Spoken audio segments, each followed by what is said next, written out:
Forster. Thank you, Madam Deputy Speaker. I rise today to highlight why I think this finance bill is bad news for my constituency of Woking. And I want to talk about local government. In the budget, the government announced an extra £1.3 billion for local authorities. That might sound good, but that reality is stark. Inflation, rising wages, increased demand for services means councils are facing a £6.2 billion funding gap over the next 2 years. By failing to adequately fund councils in this budget and this finance bill, this government is pushing some councils to the brink of bankruptcy. In my area of Woking, it's even worse. Our local authority has already gone bankrupt. Woking Borough Council is carrying £2.1 billion worth of debt in a two-tier small authority. You can guess, members opposite, which political party ran that at the time, the Conservatives.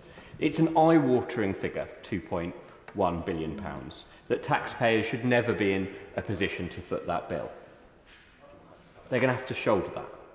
But as part of the government intervention in Woking, Woking Borough Council is going to be selling a lot of its assets to try to pay off that debt. But at current values, its assets are worth £1 billion. That is a huge gap. It's in massive negative equity. And that's what I wanted to highlight with this finance bill. The government likes to talk about a £22 billion black hole, but I fear the black hole is worse than they realise. They need to look at local government bad debt. They need to look at debt that is off the balance sheet. So I'd urge the government and the minister to look at that to ensure they understand these issues. It is quite possible my local authority alone will not repay £1 billion worth of debt that this finance bill is based on the assumption it will repay. One local authority for one constituency out of 650 members here. This finance bill, I think, is making mistakes, but if it's built on those foundations of a mistake, I think it could be even worse. One way for my constituency, Madam Deputy Speaker, to get out of this mess that we've inherited is for us to grow as a town, so that our economy grows and improves. But I worry this budget and this finance bill undermines that it goes after small businesses, which are the lifeblood of my high street and my community. In particular, increasing the rate of alcohol duty, which will hit the small brewery, Thurston Brewery, in my constituency. So I'm really concerned about that as well. Like many of my constituents, I use the bus all the time. So do many of my constituents and neighbours in Woking. Buses are a lifeline for us. The £2 bus fare cap was really helpful in the time of the cost of living and got people back using the buses after the COVID pandemic. But now the government is scrapping it.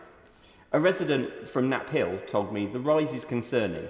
With a £1 increase each way, it will put even more strain on people like me.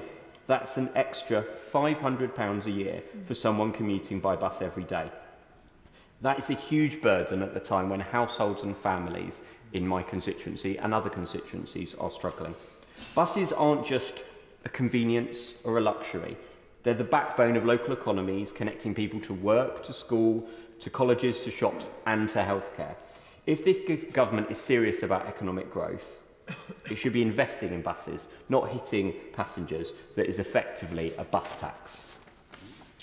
That bus tax is on working people, and in their election campaign, Labour promised not to increase taxes on workers, but this budget and finance bill does just that. At a time when people are facing the worst cost of living crisis in decades, this finance bill increases the tax burden on everyone. The Liberal Democrat manifesto and our reasoned amendment showed that there is a fairer way. We propose bold plans to properly fund the NHS, social care and other public services by asking big banks, oil and gas giants and big tech companies to pay their fair share. It was ambitious, and that's what this country needs. But Labour's budget doesn't come close. This finance bill doesn't go far enough to protect people and the services that they rely on. Madam Deputy Speaker, the government needs to get its priorities right. We are against this bill because it did not effectively tackle the crisis in social care. It reverses cuts to winter fuel support and support people with the cost of living crisis, and ultimately brought in a shocking tax on education. Woking deserves better. This country deserves better.